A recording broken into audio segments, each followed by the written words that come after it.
kemuliaan bagi Tuhan. Benar Bapa, harapan kami hanya ada di dalam Engkau. Karena tidak ada sesuatu yang abadi di dalam hidup kami.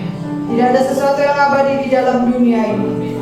Itulah sebabnya pagi ini kembali kami berkumpul di rumah-Mu yang kudus Tuhan. Karena kami tahu kami harus mendengarkan firman-Mu. Hati ini perlu untuk selalu ditaburi oleh benih firman-Mu, supaya iman kami tetap teguh kepadamu. Hari ini kami merayakan, bersuka cita dengan kenaikan-Mu. Itu suatu hal yang luar biasa Tuhan. Kami sudah memuji dan menyembah Tuhan. Biarlah kami bisa duduk diam, mendengarkan firman Tuhan. Berikan kami telinga seorang murid Tuhan, supaya kami mengambil yang terbaik dan melakukannya di dalam hidup kami. Kami menyerahkan hati kami, pikiran kami, ruangan di mana kami beribadah, atau gadget yang kami gunakan sekalipun, hanya ke dalam tangan-Mu saja. Dalam nama Yesus, kami menyerahkan semuanya ke dalam tangan-Mu. Percaya bersama kita, katakan amin. Silakan duduk Bapak Ibu Saudara. Shalom. Senang sekali saya bisa bertemu kembali, beribadah kembali dengan keluarga besar di tempat ini. Terima kasih kepada Ibu Gembala dan seluruh pengurus yang masih mempercayakan saya untuk bisa berbagi firman pagi hari ini. Kira-kira mungkin kita bertemu 2 atau 3 tahun yang lalu ya Bapak Ibu Saudara, sebelum pandemi ya. Mungkin selama pandemi Bapak Ibu beribadah dengan Zoom. Nah hari ini seperti tadi saya katakan, kita semua bersuka cita ya Bapak Ibu Saudara. Bukan hanya kita bersuka cita kemarin waktu Paskah saja, karena Yesus bangkit. Tapi lebih daripada itu, bukan cuma sampai dibangkit, tapi dia juga naik ke surga. Kalau bangkit aja Bapak Ibu Saudara, mungkin banyak orang bisa. Bukan dengan kekuatan surgawi, bukan dengan kuasa surgawi pun bisa. Tapi naik ke surga, hanya Yesus Kristus yang bisa melakukannya. Yuk sebelum kita mulai, kita baca dulu dari Markus 16 ayat 19 sampai yang ke-20. Markus 16 ayat 19 sampai yang ke-20. Bapak Ibu bisa mengikuti dari Alkitab yang Bapak Ibu punya, ataupun gadget yang ada aplikasi Alkitabnya. Kita akan baca bersama-sama. Sudah ketemu semua? Markus 16 ayat 19 sampai yang ke-20. 3, 4. Sesudah Tuhan Yesus berbicara demikian kepada mereka, terangkatlah ia ke sorga, lalu duduk di sebelah kanan Allah. Mereka pun pergilah memberitakan Injil ke segala penjuru, dan Tuhan turut bekerja dan meneguhkan firman itu dengan tanda-tanda yang menyertainya. Satu lagi, Lukas 24 ayat 50 sampai yang ke-52. Lukas 24 ayat yang ke-50 sampai ke-52. Sudah ketemu? Kita baca lagi bersama-sama. 3, 4. Lalu Yesus membawa mereka keluar kota sampai dekat Betania. Di situ ia mengangkat tangannya dan memberkati mereka. Dan ketika ia sedang memberkati mereka, ia berpisah dari mereka dan terangkat ke sorga. Mereka sujud menyembah kepadanya, lalu mereka pulang ke Yerusalem dengan sangat bersuka cita. Ya, sampai di situ Bapak Ibu Saudara. Nah, Tuhan Yesus yang kita kenal itu dibangkitkan dan tetap ada di dalam dunia ini selama berapa hari Bapak Ibu? 40 hari betul. Setelah kebangkitannya ngapain? Apa dia belum mau pulang ke surga? Apa dia masih mau makan burger? Apa dia masih mau makan bakmi? Atau dia masih mau makan bubur? Atau mungkin dia masih mau bersama dengan orang-orang yang dia kasihi di sini? Enggak, Tuhan Yesus ada 40 hari setelah kebangkitannya. Itu bukan karena iseng-iseng, bukan karena kayak kita liburan extend masih kurang nih healingnya begitu ya, masih pengen nih tempat-tempat yang belum dijatengin begitu, masih belum nih kulinernya belum komplit nih. Enggak, dia extend bukan seperti kita liburan, tapi dia tinggal begitu lama untuk membuktikan kebangkitan. Karena waktu itu kita tahu banyak gosip, banyak hoax, katanya mayatnya dicuri lah, inilah itulah. Dia membuktikan, hey, gue beneran loh bangkitnya, bukan hoax. Lalu dia menghibur murid-muridnya yang ketakutan. Bapak Ibu Saudara tahu waktu itu ketika Yesus ditangkap lalu disalib, pengikutnya semua merasa hidupnya terancam, nyawanya terancam. Mereka bersembunyi, mereka ketakutan. ketakutan. Yesus bangkit dan menunjukkan penghiburan bagi murid-muridnya. Dan juga memberikan perintah terakhir. Kita tahu yang disebut dengan amanat agung. Untuk memberikan pengajaran lebih luas tentang kerajaan Allah. Nah, Bapak Ibu Saudara, kenaikan Yesus ke surga dicatat dalam 2 Injil yang tadi sudah kita baca, dan 1 Kisah Para Rasul. Nanti Bapak Ibu Saudara bisa baca dalam Kisah Para Rasul 1 ayat 1 sampai yang ke-11 begitu ya. Nah, Tuhan Yesus terangkat ke surga dari mana? Dari hotel? Bukan. Dari pulau? Bukan. Dari Bukit Zaitun di dekat Betania. Itu kira-kira seperjalanan Sabat jauhnya dari Yerusalem. Nah, di puncak Bukit Zaitun itulah Tuhan Yesus ketika bersama dengan pengikut-pengikutnya kurang lebih 500 orang begitu ya. Dia kemudian terangkat. Dan waktu dia terangkat, dia nggak cuma dadah, dadah, enggak. Dia memberkati mereka. Nah, pernahkah kita bayangkan atau masih percayakah kita bahwa kenaikan Kristus ke surga itu bukan ilusi, Bapak Ibu Saudara? Kalau kita nonton entertainment, kita lihat manusia bisa terbang tiba-tiba dari panggung, lalu dia terangkat, semua penonton tepuk tangan. Itu bisa jadi ilusi. Ada yang bilang, pakai kawat tuh, pakai kawat, diikat kabel, dan segala macam. Ada manusia bisa berjalan menembus tembok, magician, itu ilusi penglihatan. Ada banyak manusia bisa berbuat macam-macam. Tetapi kenaikan Yesus ke surga itu bukan mitos, Bapak Ibu Saudara. Itu bukan ilusi, itu bukan magic, itu bukan sesuatu yang menipu mata kita, tetapi sungguh-sungguh fakta atau kenyataan. Dan Yesus gak pura-pura. Kat, angkat gue ya Kat ya, nanti ya, biar semua orang kelihatan hebat, lihat gue hebat. Enggak, ini benar-benar fakta yang terjadi. Nah, pertanyaannya sekarang, kalau oke lah kita percaya Yesus naik ke surga, pernahkah kita pikirkan ngapain sih Yesus naik ke surga? Saya percaya Bapak Ibu Saudara, kalau kita tahu tujuan dari sesuatu, manfaat dari sesuatu, kegunaan dari sesuatu, kita pasti akan lebih serius menghargai dan melakukannya. Contoh, kalau Bapak Ibu Saudara tahu manfaat dari makan, buat apa makan? Biar kenyang. Kalau kita nggak makan, kita sakit. Kalau kita nggak makan, badan kita lemas. Kalau kita nggak makan, kita kekurangan energi. Sehingga kita harus makan. Buat apa kita minum? Kalau kita nggak minum, tubuh kita kekurangan cairan, jadi dehidrasi, rambut rontok, kulit kering, dan sebagainya. Karena kita sudah tahu segala manfaatnya, tujuannya, kebaikannya, apa yang dihasilkan, maka kita dengan rela hati melakukannya. Kita makan, makanan sehat, kita minum secukupnya, dan seterusnya. Apakah kita sudah tahu ngapain Yesus naik ke surga? Pagi ini, yuk kita lihat. Ada 7 alasan kenapa Tuhan Yesus harus naik ke surga. Yang pertama, Bapak Ibu Saudara, Yesus naik ke surga untuk menggenapi ketuhanan Yesus. Kenapa menggenapi ketuhanan Yesus? Kita tahu, karena kita orang percaya, kita percaya Yesus 100% Allah, 100% manusia.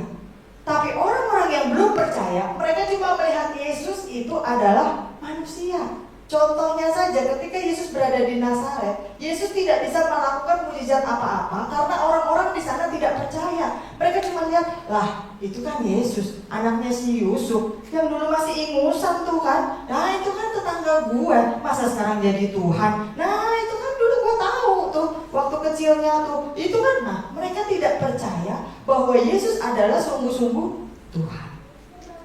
Mungkin mereka hanya sekedar percaya Yesus menjadi pengajar, Yesus menjadi nabi, tapi mereka tidak percaya dengan ketuhanan Yesus. Dan masih banyak lagi orang yang tidak percaya tentang ketuhanan Yesus. Oleh sebab itu, Tuhan Yesus naik ke surga untuk menggenapi ketuhanannya, bahwa dia sungguh-sungguh Tuhan dan sungguh-sungguh manusia 100%. Ada banyak janji Allah di dalam Alkitab.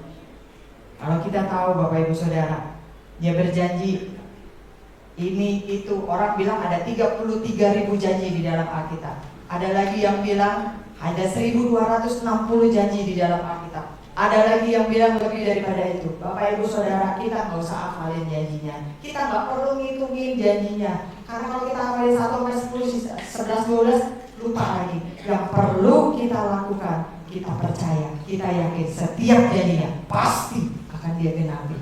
Begitu juga di dalam hal ini, Dia berjanji dia akan pergi kepada Bapa. Dan dia pergi. Kalau Bapak Ibu Saudara rajin baca Alkitab, Yesus itu udah ngomong dari jauh-jauh hari, aku akan pergi kepada Bapa, aku akan pergi kepada Bapa, aku akan pergi kepada Bapa. Dan dia membuktikannya.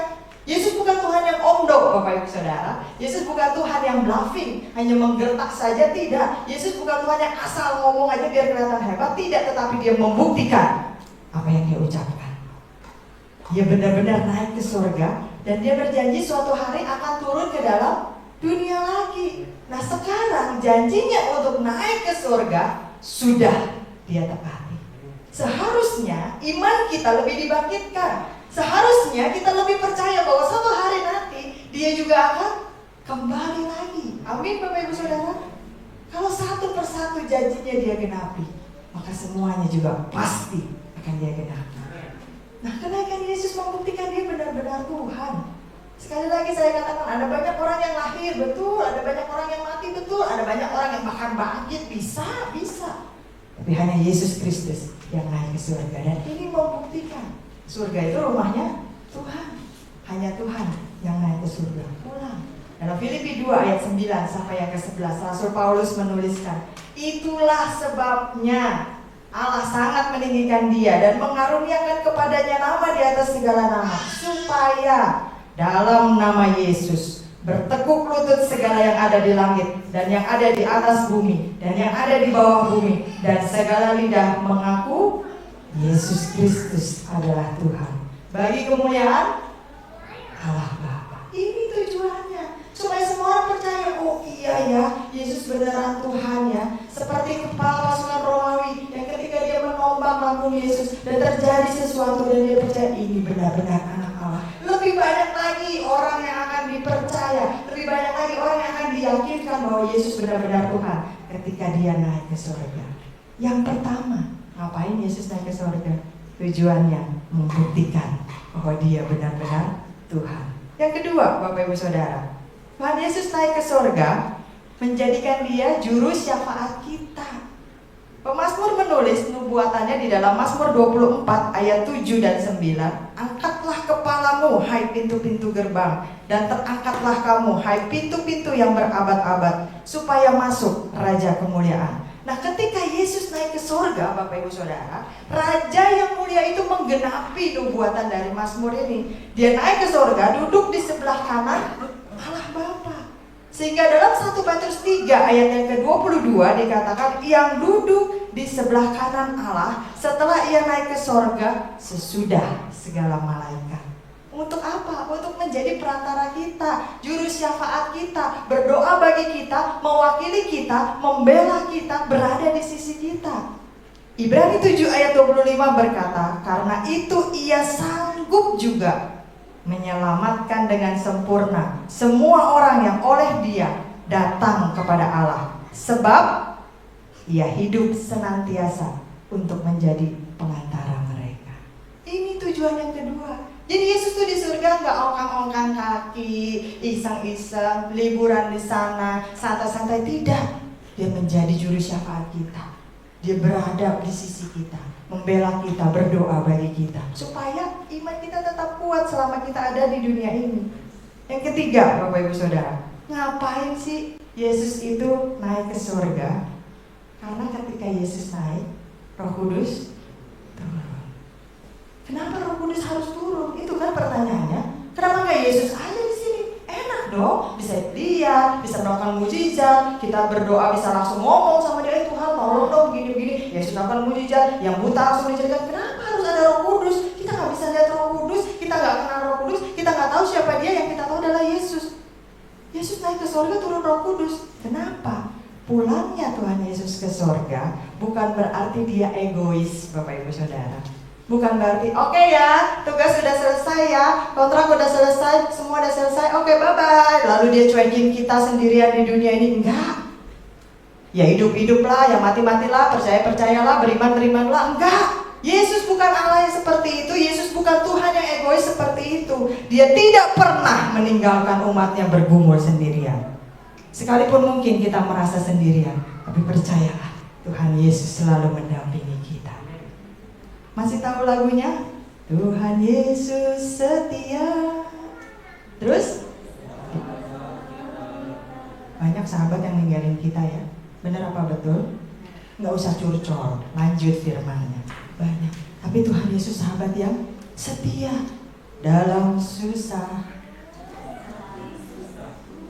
Ngapain dia? Selalu menghibur kita. Terus dia mengerti. Bahasa apa? Kadang-kadang waktu kita berdoa udah gak bisa lagi ngomong Bapak Ibu Saudara, cuma bisa nangis. Tapi kadang-kadang tetesan air mata pun manusia gak bisa ngerti. Ingat Hana di dalam Kisah Perjanjian Lama, ketika dia begitu sedih, dia datang ke rumah Allah. Yang menghina dia siapa? Imam di rumah Allah, pendetanya, gembalanya. Perempuan mabuk ngapain? Jangan mabuk di sini, di tempat lain. Ini rumah Allah yang kudus. Manusia sekalipun, jabatannya apapun, gembala sekalipun bisa salah mengartikan tetesan air mata kita. Tapi Yesus tidak pernah salah. Oleh karena itu Yesus tahu ketika dia harus naik ke surga, ketika dia harus melakukan jalurnya sesuai dengan rencana keselamatan Allah Bapa, dia gak meninggalkan kita sendiri. Turun Roh Kudus setelah Yesus naik ke surga. Ngapain Roh Kudus itu sih? Meneruskan karya Yesus di muka bumi ini. Yohanes 16 ayat 7 berkata, namun benar yang kukatakan ini kepadamu adalah lebih berguna bagi kamu jika aku pergi. Sebab jikalau aku tidak pergi, penghibur itu tidak datang kepadamu. Tetapi jika aku pergi, aku akan mengutus dia kepadamu. Bapak Ibu Saudara, maksudnya apa? Karena pada waktu Yesus itu bangkit, dia tidak maha hadir Bapak Ibu Saudara. Waktu dia ada bersama dengan murid-muridnya, dia tidak ada di kota lain. Waktu dia ada di kota lain, dia tidak bersama dengan murid-muridnya. Jadi kalau dia hadir di sini, dia tidak hadir di rumah Bapak Ibu Saudara. Kalau dia hadir di mall, dia tidak hadir di gereja ini. Yesus tidak maha hadir waktu itu. Itulah sebabnya dia bilang, kalau aku pergi, penghibur itu akan datang. Roh Kudus itu bisa berada di dalam hati setiap kita, Bapak Ibu Saudara. Roh Kudus itu bisa berada dimanapun kita berada. Pada saat kita ibadah di sini, ataupun pada saat Bapak Ibu yang beribadah melalui online di rumah, Roh Kudus itu hadir, karena dia maha hadir. Nah, melalui Roh Kudus kita bisa mengerti bagaimana kita hidup di dalam kekudusan. Kita bisa mengerti, dijelaskan, oh maksud firman Tuhan itu ini. Kita bisa mengerti apa yang dikehendaki Allah di dalam hidup kita. Nah, supaya apa? Supaya semakin hari hidup kita semakin berkenan kepada Tuhan. Amin Bapak Ibu Saudara. Karena hidup jangan hanya sekedar melewati hari, ulang tahun demi ulang tahun, lahir, muda, tua, lalu kemudian mati. Bukan hanya sekedar itu, tetapi hidup kita harus semakin berkenan kepada Allah. Pekerjaan Roh Kudus di muka bumi itu ngapain aja? Memberi kesaksian supaya orang banyak makin percaya kepada Yesus. Kenapa? Karena kita harus menjangkau jiwa, menyelamatkan jiwa berapapun harganya. Itu tujuan kita. Bukan hanya beriman untuk diri kita sendiri aja, mengembangkan karakter kita supaya semakin hari semakin serupa dengan Kristus. Kalau yang dulu mungkin ngomel-ngomel kebun binatang plus marga satwa semua keluar, mulai dari cacing, semut, jerapah, gajah gitu ya. Mulai sekarang ngomel itu berkurang gitu ya. Kalau mungkin dulu kita sering gak gerutu, ini berkurang. Karakter kita dikembangkan semakin serupa dengan Kristus. Roh Kudus itu ngapain lagi? Memberi kekuatan. Bapak Ibu Saudara bisa tetap tegak sampai hari ini bukan karena kuat dan gagah kita, amin. Ada banyak sekali masalah yang bisa diselesaikan, masih diselesaikan, atau tidak bisa diselesaikan di dalam hidup kita. Tapi kita bisa kuat sampai hari ini karena ada Roh Kudus yang menguatkan kita. Kita masih bisa tetap jadi orang Kristen sampai saat ini. Itu karena ada Roh Kudus yang menguatkan kita. Roh Kudus memimpin kita kemana? Contohnya aja hari ini, libur ya Bapak Ibu Saudara. Hari libur yang kerja, aduh, seperti aja jam 8 lagi, 8.30 lagi. Gak tahu apa ini mau melek mata, belum juga ngopi gitu ya. Apalagi yang pelayanan mungkin tugas lebih pagi, datang lebih pagi gitu. Kenapa sih ini Bu Gembala nih pakai ibadah-ibadah segala, ini libur aja. Tapi Roh Kudus memimpin kita, hei ada ibadah hari ini. Ayo langkahkan kakimu, ayo lawan kemalasanmu. Dengarkan firman Tuhan, berkumpul supaya imanmu bertumbuh. Dia yang memimpin, bukan karena ya emang gua aja yang mau datang ke gereja. Bukan Bapak Ibu Saudara. Kita bisa hadir di rumah Tuhan, ada pimpinan Roh Kudus. Itu salah satu contohnya. Lalu apa? Menghibur seperti tadi. Untuk kita sedih, manusia gak ngerti. Ya elah, ceritanya itu lagi, gak ada yang lain apa, ya udah sih, yang susah juga bukan lu doang, gue juga susah, bosen dengernya. Tapi Roh Kudus gak pernah bosen menghibur kita. Dia selalu menghibur, bahkan sebelum kita sempat mengungkapkannya, dia sudah memberikan penghiburan. Contohnya aja tadi melalui pujian penyembahan. Kalau kita sungguh-sungguh melakukannya, pasti kita merasakan lawatan Allah. Tapi kalau yang cuma bengong-bengong lihat nyanyinya lucu ya, itu tangannya gitu, nggak dapat apa-apa waktu pulang. Jangan salahkan gerejanya, tapi cek diri kita sendiri. Apakah kita membiarkan Roh Kudus itu berkarya atau tidak? Roh Kudus mengajar kita berdoa. Jangan bilang, aduh saya emang nggak bisa berdoa. Bisa. Caranya gimana? Latihan di rumah. Roh Kudus ajarin saya berdoa ya. Gimana supaya saya bisa berdoa? Roh Kudus mengajar kita. Dia memberikan kepastian tentang iman kita. Dia memberikan keberanian supaya kita bersaksi tentang Kristus. Bapak Ibu Saudara, seringkali kalau kita bicara tentang bersaksi, orang bilang, aduh maaf ya, itu membagian pendeta aja deh, itu membagian pengurus aja deh, gue mah diem-diem baik. Tapi Roh Kudus memberikan keberanian untuk kita bisa bercerita tentang iman kita, memberikan pengharapan. Ini kan yang kita perlu. Tadi lagu yang terakhir apa? Yesus adalah pengharapan. Karena gak ada lagi yang bisa kita harapkan di dalam dunia ini. Dan Roh Kudus memberikan pengharapan. Pengharapan kita ketika Tuhan Yesus naik, maka kita juga nanti akan dijemput pulang ke surga. Dan yang terakhir, membawakan kelepasan. Apapun yang mengikat kita, kalau kita dengan rela hati datang, Roh Kudus mampu melepaskan keterikatan kita. Itu yang ketiga. Lalu yang keempat, Bapak Ibu Saudara, ngapain sih Yesus naik ke surga? Tujuannya apa?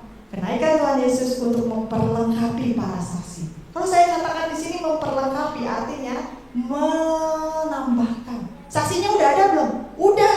Cuma waktu itu mungkin mereka masih takut. Saksinya udah ada belum? Udah. Cuma waktu itu mungkin mereka masih ragu. Saksinya udah ada belum? Udah. Mungkin waktu itu mereka masih ngumpat, mereka nggak berani, tapi saksinya sudah ada. Kenaikan Yesus ke surga memperlengkapi mereka, membuat mereka jadi berani, membuat mereka punya hal yang berkobar-kobar, kepengen ngomong terus tentang Yesus, kepengen terus bercerita tentang Yesus. Nah, kenaikan Yesus mengobarkan semangat di dalam hati mereka. Sesaat sebelum Tuhan Yesus terangkat ke surga, Dia berkata dalam Kisah Rasul 1 ayat yang ke-8, tetapi kamu akan menerima kuasa kalau Roh Kudus turun ke atas kamu. Ini kan Roh Kudusnya belum turun waktu itu, makanya Dia harus naik ke surga supaya Roh Kudus turun. Roh Kudus turun ke atas kamu dan menjadi saksiku di Yerusalem dan di seluruh Yudea dan Samaria dan sampai ke ujung bumi. Oh iya Bu, itu kan ceritanya dulu ya. Yesus ngomongnya sama murid-muridnya ya, pendeta ya. Kalau zaman sekarang itu mah bukan buat saya. Hei Bapak Ibu Saudara, ayat ini juga berlaku bagi kita saat ini. Ayat ini bukan cuma waktu itu dulu, bukan. Tapi bagi kita, Allah memberikan kesempatan yang sama kepada kita semua untuk menjadi saksinya.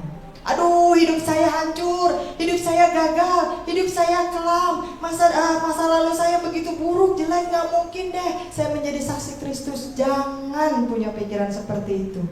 Roh Kudus memberikan kesempatan yang sama. Dia bisa memulihkan, Dia bisa memberikan kesempatan. Kalau kita mau rindu menjadi saksinya Tuhan, kita juga akan diperlengkapi. Bapak Ibu Saudara, kita harus menjadi saksi. Nah, kalau kita bicara tentang saksi, seringkali orang bilang gini, gue mah gak bisa khotbah.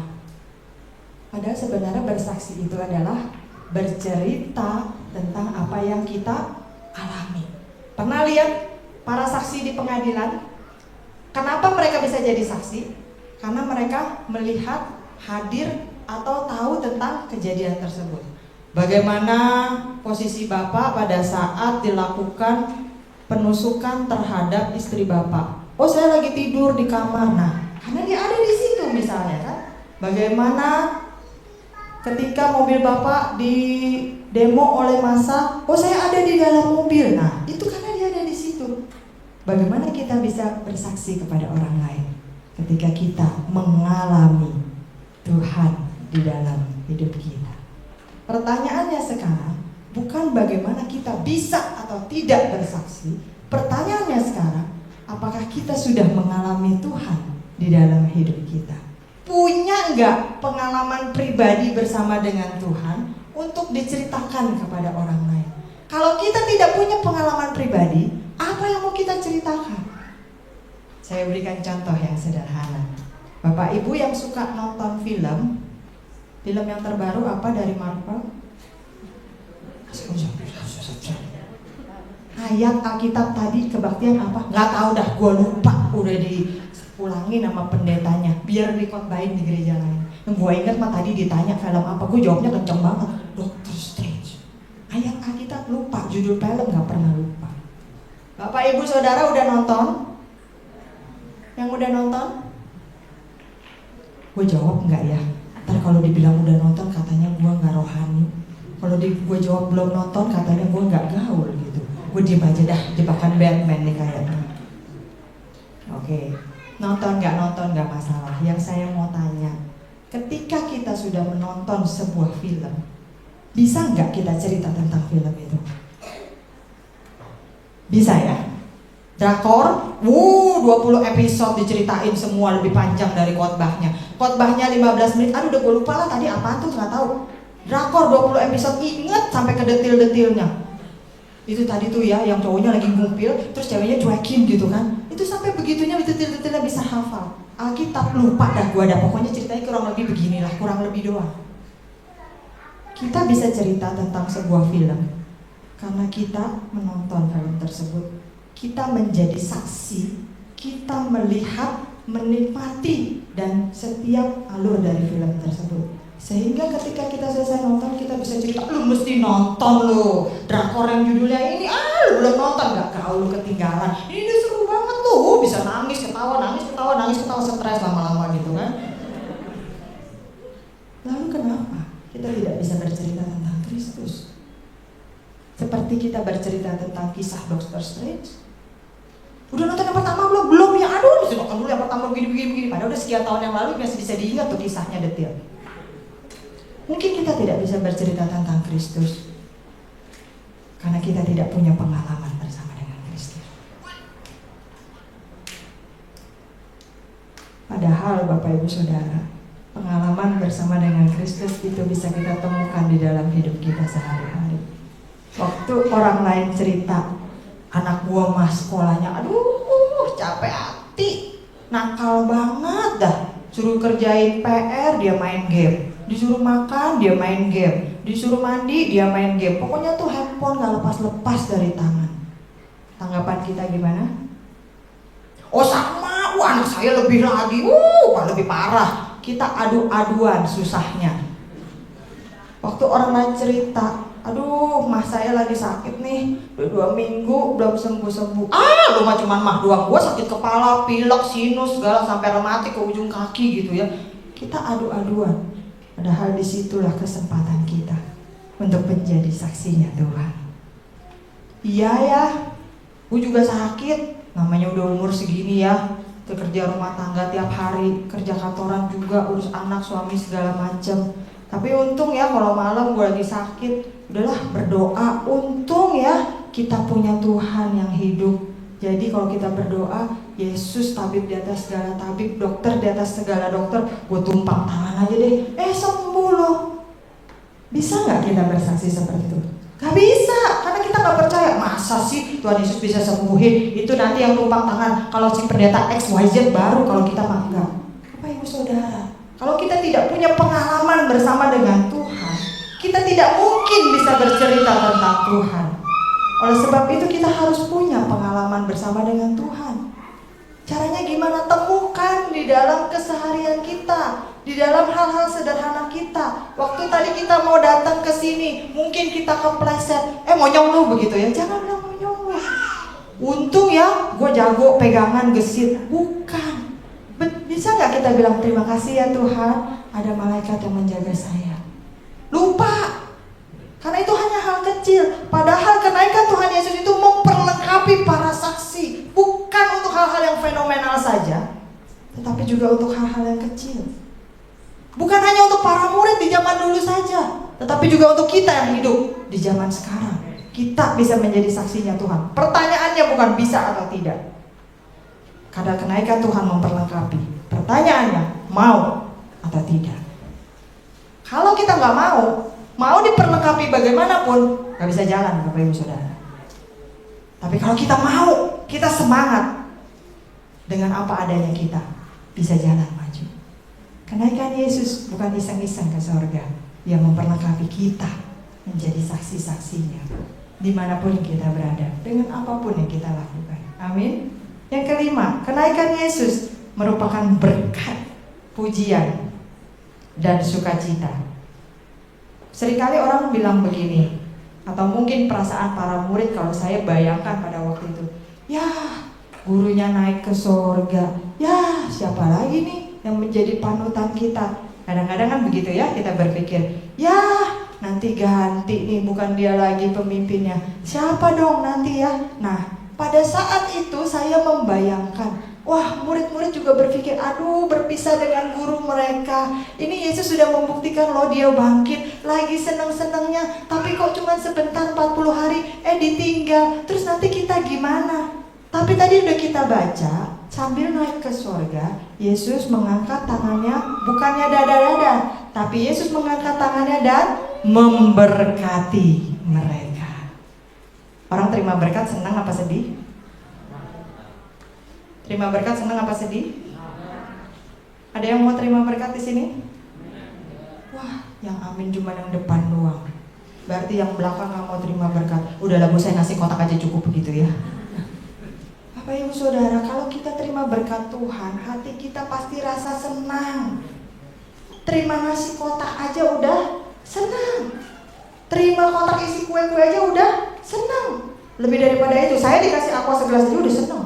Apalagi kalau ada es jeruknya begitu kan.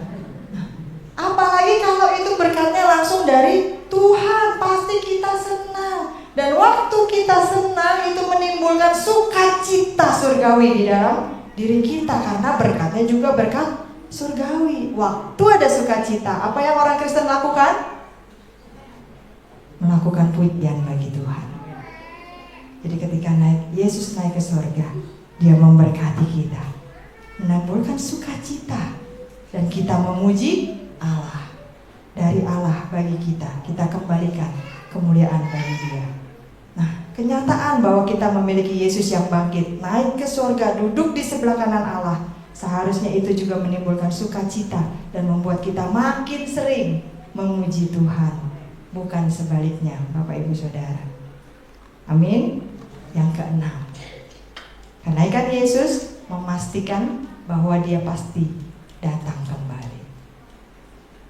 Kalau orang pergi, pasti ditanya, pulangnya jam berapa, gitu kan? Contoh, saya udah pesan sama anak-anak saya di rumah, Mami besok ada pelayanan ya, 2. Jadi kamu begini. Mami pergi jam sekian, begini. Mami nanti akan kesini, kurang lebih. Ya Mami, ya Mami. Ya anak-anak kan gitu ya. Ya, biar cepet. Habis itu ditanya, tadi apa ya Mami? Nggak tahu. Mami nggak ngomong, udah dilengkapin. Oke, pertanyaannya cuma satu. Mami pulangnya jam berapa? Itu pertanyaan yang lazim ya Bapak Ibu Saudara. Kalau kita pergi pasti ditanya pulangnya jam berapa. Waktu murid-murid menyaksikan Tuhan Yesus terangkat ke surga, pergi meninggalkan mereka. Kalau kita lihat dari sisi yang lain, Yesus pulang ke surga, tapi dari sisi murid-murid pergi ke surga. Pertanyaan umum yang dilontarkan juga, kapan baliknya? Begitu kan? Balik lagi apa enggak nih? Turun lagi apa enggak nih? Kalau iya kapan dong? Jangan-jangan gak balik-balik, kita gak tahu loh dia ke sana. Thomas bilang apa? Tuhan, gimana kami mau ikut Engkau? Kami gak tahu itu jalannya kemana. Seperti tadi waktu saya kesini, saya disuruh nunggu di depan gang. Saya bingung parkirannya di mana. Akhirnya yang bisa menunjukkan jalan adalah orang yang tahu parkirannya di mana. Nah, akhirnya ketika murid-murid lagi bingung ngelihat ke atas, Tuhan Yesus turun lagi apa enggak ya, kapan dia turun ya, jangan-jangan nanti kalau dia lupa atau dia nyasar nggak turun lagi, dan segala. 2 orang berpakaian putih utusan sorgawi berdiri di dekat mereka untuk menjawab pertanyaan tersebut. Kisah Rasul 1 ayat yang ke-11 berkata, hai orang-orang Galilea, mengapa kamu berdiri menghadap ke langit? Yesus ini yang mana? Dijelaskan, yang terangkat ke sorga meninggalkan kamu, akan datang kembali dengan cara yang sama seperti kamu lihat dia naik ke sorga. Jadi Bapak Ibu Saudara, kalau kita orang Kristen saat ini tujuan hidup kita menantikan kedatangan Tuhan, Jangan lihatnya ke kiri kanan, itu cuma ada masalah, pergumulan, tantangan, halangan, rintangan, penderitaan di sekitar kita. Tapi lihatnya ke atas, karena pertolongan kita datangnya dari atas. Tuhan Yesus itu juga akan kembali menjemput kita datangnya dari atas. Lihatnya ke atas. Tuhan Yesus naik ke surga untuk memastikan dia pasti akan datang yang kedua kali. Kapan? Gak ada seorang pun yang tahu, tapi dia pasti akan datang kembali. Yang terakhir, Bapak Ibu Saudara, saya paling suka dengan kata yang terakhir,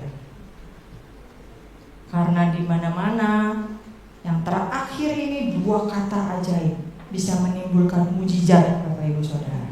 Mau itu ibadah raya, mau itu persekutuan rumah tangga, mau itu ibadah pemuda, ibadah kaum wanita, ibadah kantoran. Dua kata begitu disebut. Yang terakhir, yang udah sabu-sabu, satu buta satu burem, langsung dicalikan kembali. Yang udah lemah, letih, lesu, lunglai, langsung disegarkan kembali. Hanya dengan dua kata yang terakhir. Nanti kalau ditanya khotbahnya apa? Yang terakhir, yang lain lupa semua. Padahal Bapak Ibu Saudara, yang terakhir ini bisa 30 menit lagi ke depan ya Bapak Ibu Saudara ya, tergantung pembicaranya. Yang ketujuh, kenaikan Tuhan Yesus mempersiapkan rumah di surga bagi kita. Nggak masalah lah kita di dunia ini nggak punya rumah, kontrak melulu, nggak masalah. Yang penting kita punya rumah di surga. Nggak masalah lah kita di sini kos-kosan cuma satu kamar, pakai kamar mandi umum. Kalau mau ke kamar mandi mesti antri begitu ya, atau bawa perlengkapan mandi sendiri. Kalau ketinggalan odol langsung hilang begitu ya, karena kamar mandi umum gitu. Kalau udah sakit perut mesti buru-buru antri begitu, karena lama ketok-ketok. Nggak masalah, selama kita tetap pegang iman percaya kita dan jangan pernah menggantinya dengan hal apapun, Bapak Ibu Saudara. Karena Yesus naik ke surga mempersiapkan rumah yang kekal bagi kita yang tetap percaya dan setia kepadanya. Yohanes 14 ayat 1 sampai 6. Yuk kita baca. Yohanes 14 ayat 1 sampai 6. Janganlah gelisah hatimu, percayalah kepada Allah, percayalah juga kepadaku, Yesus. Di rumah Bapakku banyak tempat tinggal. Jika tidak demikian, tentu aku mengatakannya kepadamu. Artinya apa? Yesus gak bohong. Kalau emang banyak, dia bilang banyak. Kalau emang dikit, dia bilang dikit. Kalau emang gak ada, dia bilang gak ada. Yesus bukan Tuhan pembohong. Sebab aku pergi ke situ untuk menyediakan tempat bagimu. Dan apabila aku telah pergi ke situ, udah belum sekarang? Udah, Tuhan Yesus sudah naik ke surga dan telah menyediakan tempat bagimu. Udah belum sekarang? Lagi dipersiapkan tempatnya, karena dia belum datang kembali.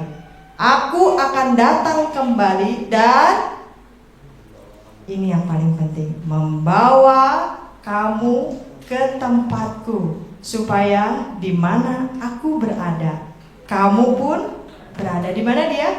Di surga. Jadi kita juga dijemput. Dan kemana aku pergi, kamu tahu jalan ke situ.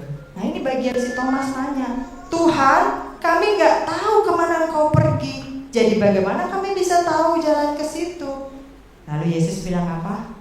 Akulah jalan dan kebenaran dan hidup. Tidak ada seorang pun yang datang kepada Bapa kalau tidak melalui aku. Orang bilang banyak jalan menuju Roma. Betul. Banyak jalan kita mau pulang, lewat kiri, lewat kanan, yang macet semua ini itu bisa lewat jalan tol. Betul. Tapi ke surga hanya ada satu jalan. Dunia boleh bilang begini, dunia boleh bilang begitu, tapi Alkitab bilang hanya ada satu jalan ke surga, dan Yesuslah jalannya. Dia naik ke surga. Karena apa? Karena cuma dia yang tahu di mana tempatnya. Bapak Ibu Saudara bisa datang ke gereja ini karena Bapak Ibu Saudara tahu di mana lokasinya. Betul apa benar? Contohnya ketika Bapak Ibu Saudara saya undang, ayo ya, saya ulang tahun, saya open house, silakan Bapak Ibu Saudara datang ke rumah saya. Tapi saya nggak kasih tahu alamatnya di mana. Ada yang bisa datang? Nggak tahu, pasti bingung. Bu, gimana datangnya? Ibu nggak share location, ibu nggak kasih alamat, ibu juga nggak kasih detail-detailnya. Gimana kita mau datang? Wajar kalau Thomas bertanya pada waktu itu. Tapi Yesus bilang, cukup percaya dan menerima Dia, karena Dia adalah jalan keselamatan. Nah, Bapak Ibu Saudara, surga adalah tujuan akhir hidup kita. Betul apa benar? Jangan bilang tujuan akhir hidup kita adalah Pondok Rangon, Bapak Ibu Saudara. Jangan bilang tujuan akhir hidup kita adalah San Diego, bukan. Itu raga kita di sana, tapi jiwa kita masuk ke dalam surga. Surga itu lingkungan yang suci, sempurna, kudus, tidak ada penderitaan. Pokoknya enak deh di sana. Seberapapun enaknya lingkungan rumah kita di dunia ini, jauh nanti di surga. Jalanannya dari emas, dindingnya dari apa ya? Benar-benar tahu, gue belum pernah ke surga gitu. Baca Alkitabnya, Bapak Ibu Saudara, dari batu permata. Ada di sini yang dinding rumahnya dari batu permata, Bapak Ibu Saudara? Boro-boro Bu, taruh di dinding. Saya aja nggak pakai di leher, nggak pakai di tangan gitu kan. Batu permata juga cuma ngeliat di iklan doang sama di toko. Boro-boro taruh, tapi nanti rumah kita dindingnya dari emas. Sekarang mungkin cuma ada yang taruh di gigi doang emasnya ya. Permata ditaruh juga di tembok. Tuhan menyediakan tempat tinggal yang luar biasa bagi orang-orang yang sungguh-sungguh menerima Dia sebagai Tuhan dan Juru Selamat satu-satunya di dalam hidupnya. Ada syaratnya untuk masuk ke surga. Ada syaratnya untuk menikmati rumah yang indah dan kekal itu. Percaya dan menerima Yesus sebagai Tuhan dan Juru Selamat satu-satunya. Dan pegang terus sampai kapan? Sampai kita dipanggil pulang. Amin Bapak Ibu Saudara. Jadi sekarang kita udah tahu tujuan Yesus naik ke surga. Pertanyaannya, bagaimana respons kita kalau kita udah tahu ngapain aja Yesus naik ke surga? Mau percaya atau tidak percaya itu pilihan kita masing-masing. Mau tetap setia atau tidak setia itu pilihan kita masing-masing. Mau kita tetap menanti kedatangan Yesus kedua kali atau kita tidak menanti kedatangan Yesus kedua kali, itu pilihan kita masing-masing. Karena apa yang direncanakan Allah pasti akan terjadi. Kita tetap berpegang pada iman kita ataupun kita meninggalkan iman kita di dunia ini, Yesus pasti akan datang kembali. Ketika Dia akan datang kembali, masih nggak kita beriman? Masih nggak kita termasuk orang-orang yang dijemput? Masih nggak kita masih orang-orang yang berkualitas, memenuhi syarat punya rumah yang kekal itu? Pikirkan dari sekarang, bukan nanti kalau udah semaput. Gua mau terima Yesus deh. Kalau keburu Bapak Ibu Saudara, orang bilang apa? Muda, foya-foya, tua, kaya raya, mati, ngimpi Bapak Ibu Saudara. Muda, foya-foya, banyak, tua, kaya raya, makin dikit kan? Yang ada muda, foya-foya, tua, melarat-rat, gitu kan? Mati masuk surga itu lebih gak mungkin lagi Bapak Ibu Saudara. Kalau keburu, napas tinggal satu-satu bertobat. Kalau udah mau terus gak keburu bertobat, jangan tunda. Pilihan di tangan kita. Kita sudah tahu apa yang dilakukan Yesus setelah naik ke surga. Ambil pilihanmu saat ini. Respons dengan positif. Pertahankan iman kita. Yang belum percaya masih ragu-ragu, masih bimbang, yakin mulai dari sekarang. Yang sudah percaya terus pegang dan makin percaya. Yesus tidak hanya rindu menyelamatkan kita, tapi Dia rindu mendampingi kita setiap saat. Sampai kapan? Sampai nanti kita bisa berkumpul kembali dengan Dia di dalam kerajaan surga. Amin Bapak Ibu Saudara. Mari kita naikkan satu pujian, boleh ya? Yuk, saya minta tolong para singer.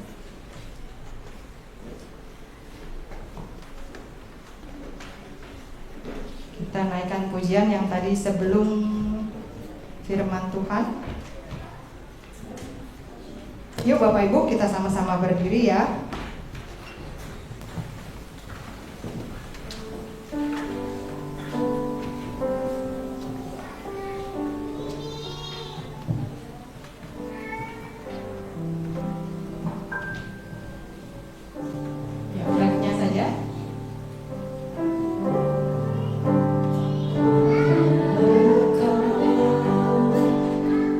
Kepadamu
dalam surga. Melalui pujian inilah yang menjadi kerinduan dan ungkapan hati kami yang terdalam, Tuhan. Betapa Engkaulah sungguh-sungguh satu-satunya harapan kami. Ketika Engkau lahir ke dalam dunia ini, berinkarnasi menjadi manusia, itu sudah merupakan harapan bagi umat manusia. Ketika Engkau hidup selama 33,5 tahun di antara manusia berdosa ini, itu sudah merupakan harapan bagi umat manusia ini. Ketika Engkau mati, darah-Mu pun menjadi harapan menghapus seluruh dosa umat manusia ini. Ketika Engkau bangkit, semakin menimbulkan pengharapan bahwa Tuhan yang disembah manusia berdosa ini adalah Tuhan yang benar-benar hidup. Dan tidak hanya sampai di situ, Tuhan, Engkau terus membangkitkan harapan dalam hidup kami dengan naik ke surga, pulang ke rumah-Mu yang nanti juga akan menjadi rumah kami.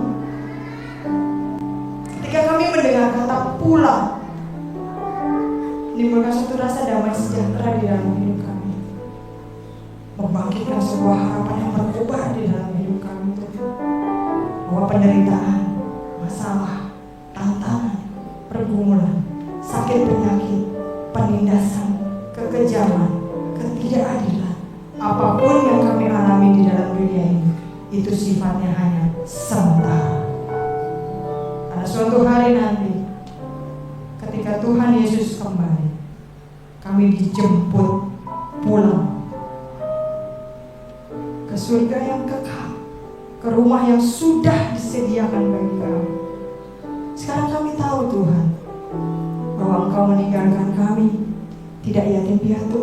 Ada Roh Kudus yang terus meneruskan pekerjaan-Mu. Ada Roh Kudus yang terus menguatkan dan menghiburkan kami. Ada Roh Kudus yang terus membuat kami tetap setia dan taat memegang iman kami, sementara kami menunggu penjemputan itu. Terima kasih, Tuhan.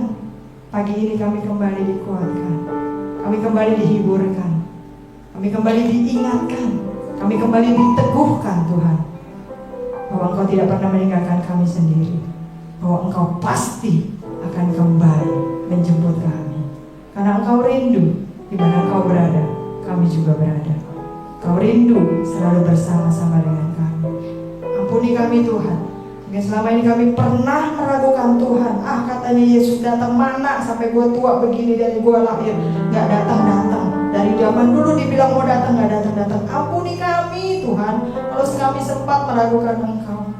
Ampuni kami kalau kami sempat bimbang ragu. Ampuni kami kalau kami tidak berani menjadi saksi-Mu. Ampuni kami kalau kami sempat meninggalkan Engkau. Ampuni kami kalau kami sempat tidak taat dan setia. Ampuni kami kalau kami sempat tidak percaya kepada-Mu. Mulai hari ini kami ingin kembali kepada-Mu. Pada suatu saat nanti kami ingin pulang bersama dengan Engkau. Roh Kudus, kami tahu mendengarkan firman-Mu, melakukan firman-Mu tidak semudah mendengarkannya. Itulah sebabnya terus ajar kami semakin hari semakin berkenan kepada Kristus. Terima kasih, Tuhan. Hanya di dalam nama Yesus kami berdoa dan mengucap syukur. Percaya bersama kita, katakan amin. Saya mewakili Jemaat GB Gloria mengucapkan banyak terima kasih untuk Ibu Pendeta Karmelin untuk pemberitaan firman-Nya pagi hari ini.